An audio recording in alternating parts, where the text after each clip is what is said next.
Em 2024, qual é o setor que tu acredita que vai ser o destaque da Bolsa? Olhando para o cenário que está se delineando, se eu tivesse que apostar em alguma coisa, talvez Essas são as mais queridinhas da Bolsa aí, são. né? Apesar de ser um setor bastante conservador, tende a ser um dos grandes beneficiados aí ao longo do ano de 2024. Não só 2024, mas quando você está pensando para o longo prazo, 2024 e além. Em 2024, qual é o setor que tu acredita que vai ser o destaque da Bolsa? Com esse cenário macro, corte de juros nos Estados Unidos, corte de juros aqui, a gente não sabe que vai acontecer, a gente não sabe exatamente quando, mas vai acontecer. Quais os setores que tu acha que vão se destacar? E se esse setor que vai se destacar também se encaixa na política de dividendos? Legal. Olha, é difícil a gente fazer qualquer tipo de previsão para 12 meses, que é um período muito curto. Geralmente, esse tipo de previsão, ela envelhece muito mal, né? Porque de vez em quando acontecem algumas coisas imprevisíveis aí que acabam fazendo o preço que são independentes da qualidade dos ativos, né? Mas, enfim, olhando para o cenário que está se delineando, se eu tivesse que apostar em alguma coisa, talvez eu nem falaria de um setor específico, mas eu acho que perfis de empresas que tem ali, que estão ali um pouquinho mais alavancadas. Então, a tendência agora caindo a taxa de juros, enfim, câmbio melhorando, eu acho que para boa parte dessas empresas que trabalham alavancadas, você tem ali um alívio muito grande, né? E a sua estrutura de capital acaba ficando um pouco mais leve. Então, por exemplo, das empresas que a gente gosta, que acabam se beneficiando, você tem ali as transmissoras, até as geradoras, né? Que muitas delas passaram por um ciclo agora bem robusto de investimentos, né? Então, citando a AES Brasil, por exemplo, que é uma empresa que está na nossa carteira, tende a se beneficiar muito com esse cenário de queda de taxa de juros, né? Então, obviamente, você pagando um serviço de dívida menor, sobra mais lucro lá no final.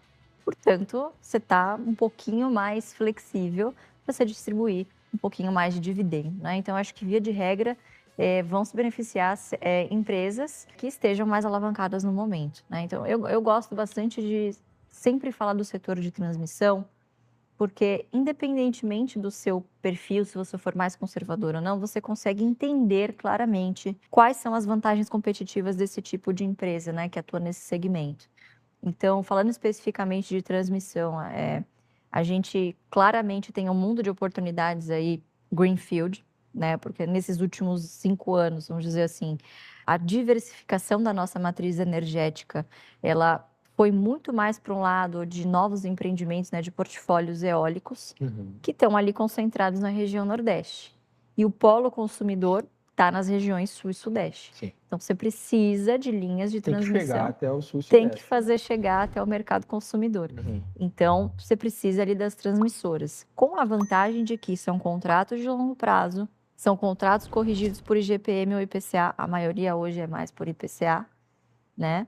E são empresas que, geralmente, como eu disse, operam um pouquinho mais alavancadas. Então, você tem uma TRPL, uma Taesa que hoje estão operando ali a 4 vezes, 4,5 vezes dívida líquida EBITDA. Então, elas tendem a se beneficiar com essa queda de taxa de juros, né? E não dependem do mercado consumidor em si, né? Elas são remuneradas ali de acordo com as premissas no momento do leilão, no momento da concessão. Sim. Então, você tem ali receitas previsíveis que dependem única e exclusivamente da disponibilidade da sua rede e não da inadimplência do consumidor, como é no caso das distribuidoras.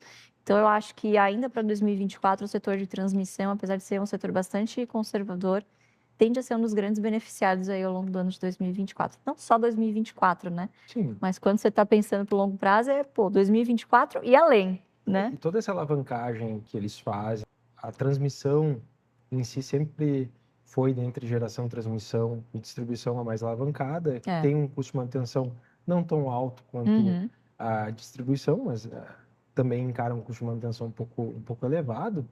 O serviço da dívida mais baixa tende a refletir por muitos anos, até porque o investimento todo ele acabou já sendo feito, já foram pagas as concessões e tudo mais, e aquilo ali se reflete ao longo de um bom tempo. O que a gente espera é que consigamos manter uma Selic mais baixa por um tempo maior, né? Exatamente. Para que essas empresas consigam realmente... Essa pode ser a surpresa aí ao longo do ano, né? Mas se tudo correr como a gente está esperando aí para o relatório Focus até o final do ano, talvez, quem sabe, já tem gente apostando aí em uma Selic aí abaixo de 2 dígitos, né? E o setor elétrico, especificamente, quando a gente tem uma atividade econômica mais forte, a gente viu o PIB sendo divulgado. Sim. PIB saiu em 2,9% de 2023 e a projeção do Focus para 2024 já foi revista 2 vezes para cima.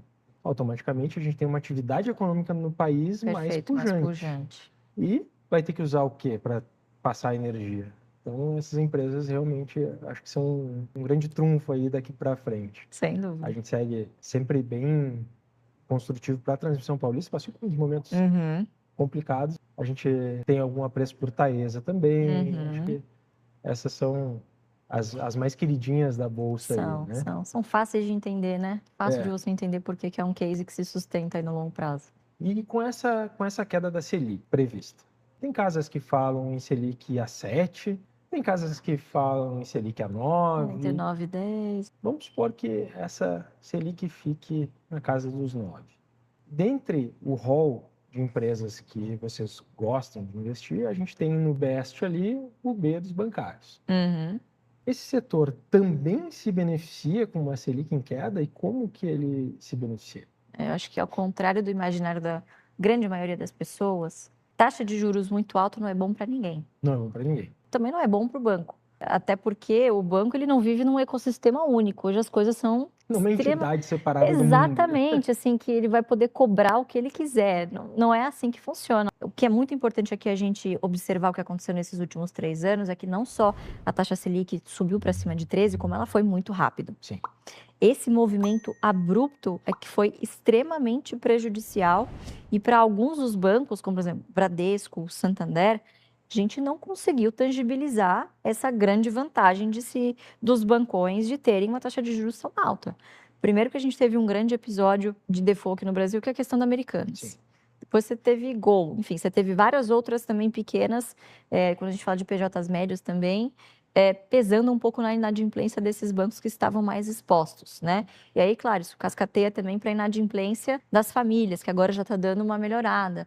Então, o ideal seria que a gente chegasse num patamar de taxa de juros e estabilizasse isso, para que você consiga estabilizar, obviamente, o nível de endividamento das famílias, você consegue calcular melhor o seu risco ali, para quem que você vai tomar o risco para emprestar crédito, né? Então, obviamente que mesmo com a queda da taxa Selic, na minha opinião, os bancos vão se beneficiar bastante, principalmente porque você dá um alívio nesse segmento de pessoas físicas e de PJs médios, né? Você vai dar um respiro ali, o pessoal vai conseguir pagar contas, consequentemente, você tendo um respiro nas provisões, na PCLD, você libera ali um recurso, um capital, para o banco conseguir emprestar, né? Então, acho que o ideal seria não só a gente ver uma Selic um pouquinho mais baixa, mas também um pouquinho mais estável, não com esses picos e vales tão bruscos como a gente viu nesse último ciclo, né? Então, sem dúvida, eu acho que vão se beneficiar sim, apesar da queda. Uma Selic normalizada, lógico, a gente teve o evento do Covid que prejudicou a batida que a gente estava trazendo desde 2016. Então, ok, agora tende a passar e a taxa de juros voltar a um patamar um pouco mais saudável e a gente entra numa espiral positiva para toda a economia, né? É muito importante vocês se inscreverem no canal, porque ele representa a nossa voz, tá entendendo? Nós não temos uma didática tão fundamental e tão objetiva como tem aí o canal. E o canal ele é um órgão de divulgação que procura não adivinhar, mas transmitir aquilo que realmente é importante que os senhores saibam para se conduzirem de uma forma positiva no mercado de valores.